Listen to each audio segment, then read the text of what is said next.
everybody. We are now diving into cameras. We are surrounded by cameras.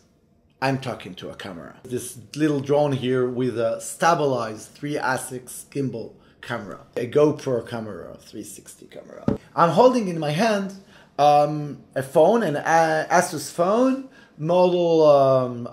It's a Tango. It's a kind of a Google phone with a 3D camera. So one of the cameras here is actually not a main camera. It's a camera that associates a distance or a range or a depth for each pixel. And we're going to demonstrate how this camera works. Let me emphasize that this is an old phone, like a 3 years old phone, even a little bit more than that. It's actually an absolute phone from an absolute project. The iPhone 12 cameras are equipped with a way better 3D cameras for, for face detection, for maybe, 3D scanning and so on. But we use this 3 years old phone to see how well it performs. So let's start by simply running an app that allows me to basically capture the 3D scenario around me. I'm gonna hold the phone towards the camera, and I'm seeing a tripod of the camera, and you can see there's like we call it like a point cloud, like those. So you see a chair there, and there's this little light, and the walls behind me, and this is me high in 3D, and in order to do that nicely, I'm gonna hold this record and basically scan in an angular speed the area around me, and go back. So maybe I want to scan a little bit more, going all the way towards there and upwards, and I think that's you get the point here.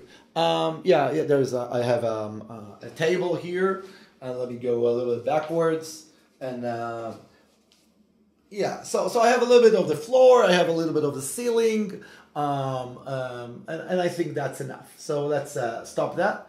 And basically, now the phone is basically computing. It's done.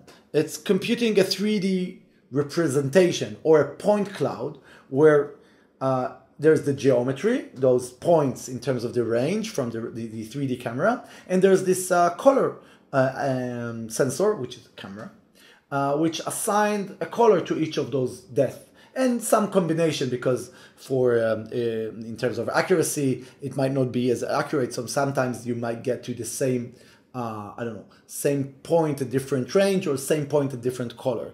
Looking from above, you can see the table, and you don't see me.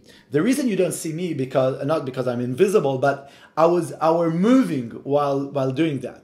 And because I were moving, this application decided, you know what, this is not a serious person.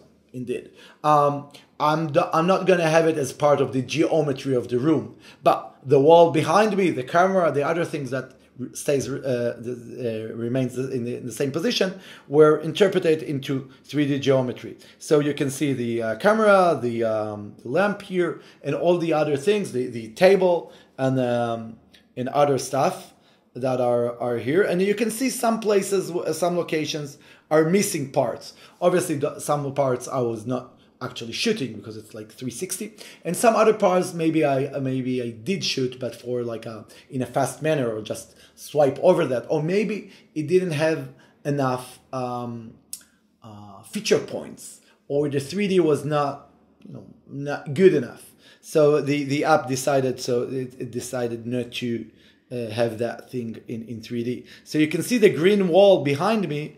This is like a green screen, and the camera actually did a good job on that, and it was detected as a 3D model, and it's relatively accurate to the level of accuracy of an inch, or like 2.5 centimeters. And this is a 3D camera, so it's a fun thing, and there's a lot of things you can do with it. You can do a lot of 3D printing.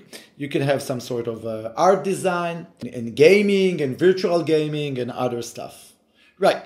So this is with the 3D camera.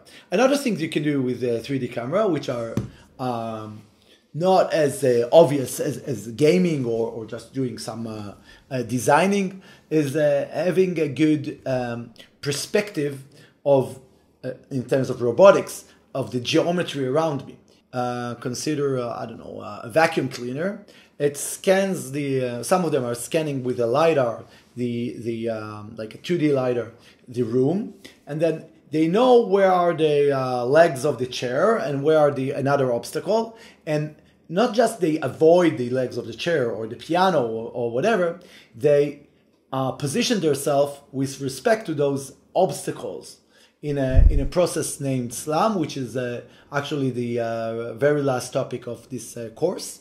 And it's quite involved, but down to earth, it involves good sensors, good algorithms, and a robot that try to approximate where it could be with some probability.